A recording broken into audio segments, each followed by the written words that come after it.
मुंबई के एक छोटे से बस्ती इलाके में आरव रहता था।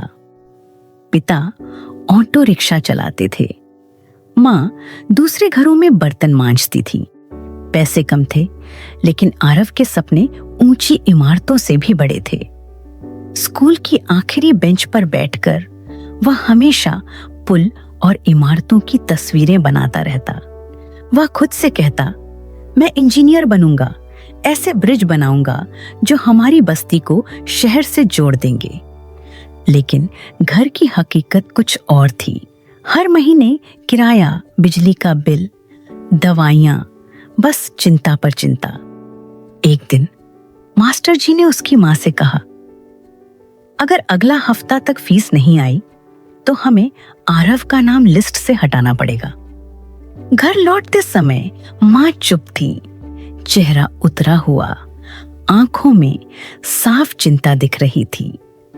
उस रात आरव छत पर अकेला बैठा था। ड्राइंग कॉपी बंद पड़ी थी। उसने सोचा, शायद इंजीनियर बनना हमारे जैसे लोगों के लिए नहीं है।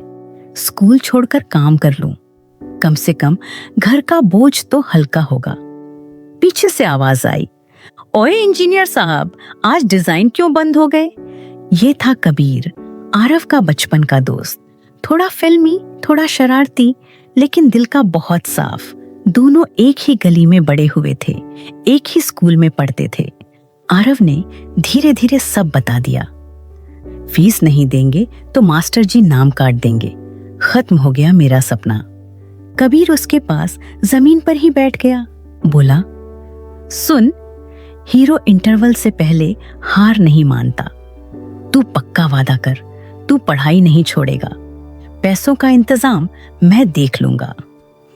अगले कुछ हफ्तों तक कबीर पूरी बस्ती में घूमता रहा। उसने लोगों से पुराने खिलौने, कॉमिक्स, छोटे मोटे सामान इकट्ठा किए। रविवार को गली के मोड़ पर एक छोटा सा स्टॉल लगाया। कबीर की मेगा सेल। बच्चे बड़े सब आए। जिसने जो बन पड़ा खरीद लिया। जो थोड़े पैसे बने कबीर ने गिनकर रखे और शाम को वो पूरा बंडल आरव के हाथ में थमा दिया। ये तेरी फीस का पहला हिस्सा, उसने मुस्कुराकर कहा। आरव हैरान रह गया। तू पागल हो गया है क्या? तुझे भी तो जरूरत होगी इन पैसों की। कबीर हंस पड़ा। मेरा फ्यूचर तेरे ब्रिज पर निर्भर है, समझा?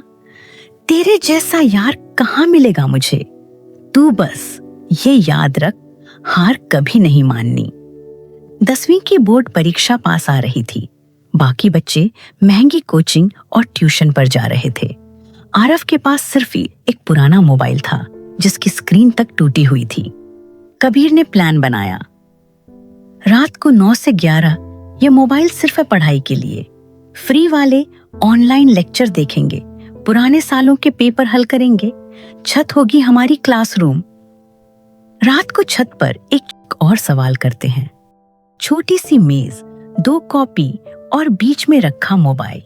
बस्ती की आवाजों के बीच आरव सवाल हल करता रहता। कभी वह थक कर कहता, यार फिजिक्स के ये सवाल मेरे बस के बाहर हैं।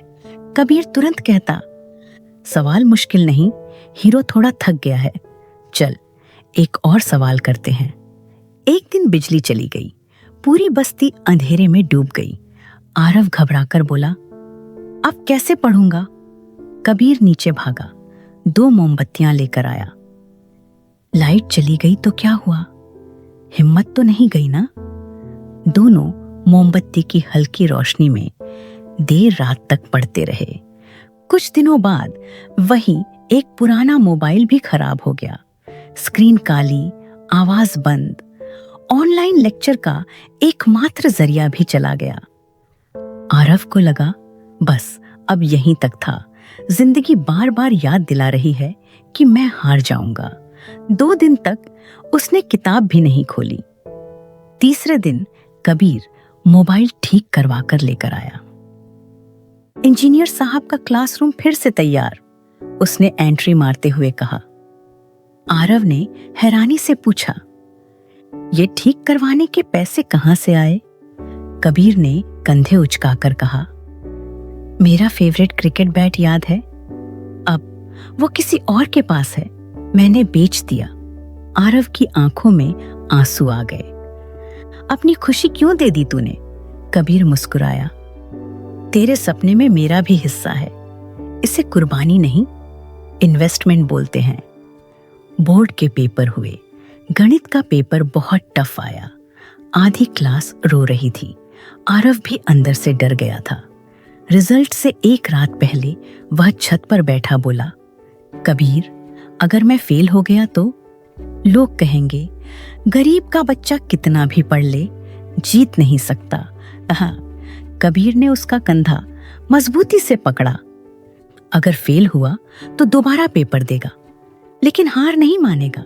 हीरो की यही पहचान है। अगली सुबह स्कूल के नोटिस बोर्ड के सामने भीड़ लगी हुई थी। आरव का हाथ कांप रहा था। उसने लिस्ट में अपना रोल नंबर ढूंढना शुरू किया।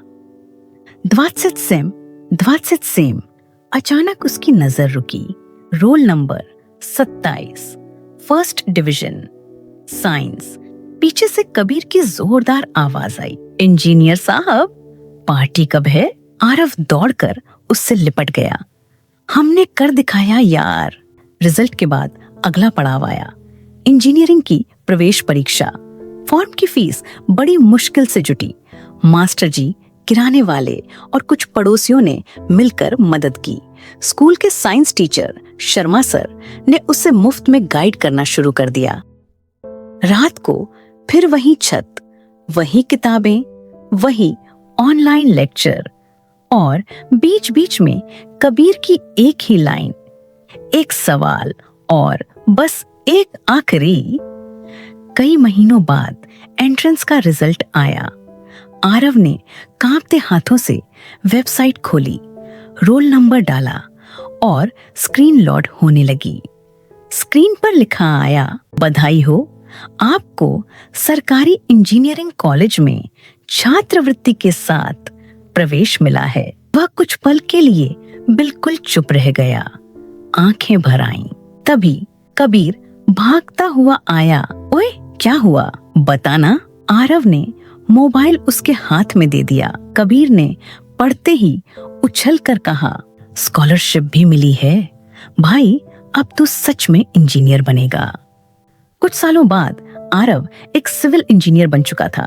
अब वह शहर में बड़े बड़े पुल और सड़कें बनवाने वाली टीम का हिस्सा था। एक दिन टीवी वाले उसकी बस्ती तक इंटरव्यू लेने आए। एंकर ने पूछा, आपकी सफलता का सबसे बड़ा राज क्या है? आरव ने कैमरे की तरफ देखा और कहा, मेरी सफलता का राज मेरा एक दोस्त है, कबीर। जब मैं खुद पर भरोसा नहीं करता था, वो करता था। जब मैं हार मानने वाला होता था, वो मेरे सपनों को पकड़कर खड़ा हो जाता था। तेरे जैसा यार कहाँ? फिर उसने सीधे कैमरे की ओर देखते हुए कहा, जो भी ये कहानी सुन रहा है, एक बात हमेशा याद रखो, कभी हार मत मानो। शायद आपके जीवन में भी कोई कबीर हो जो चुपचाप आप पर भरोसा कर रहा हो, और अगर नहीं है तो किसी और के लिए कबीर बन जाओ। किसी के सपने को टूटने से बचाओ। नाकामियां आती रहेंगी, लोग ताना मारते रहेंगे, हालात बार बार गिराएंगे, लेकिन असली हीरो वही है जो एक बार और कोशिश करता है। खुद से, अपने दोस्त से और अपने सपनों से। कभी हार मत मानो।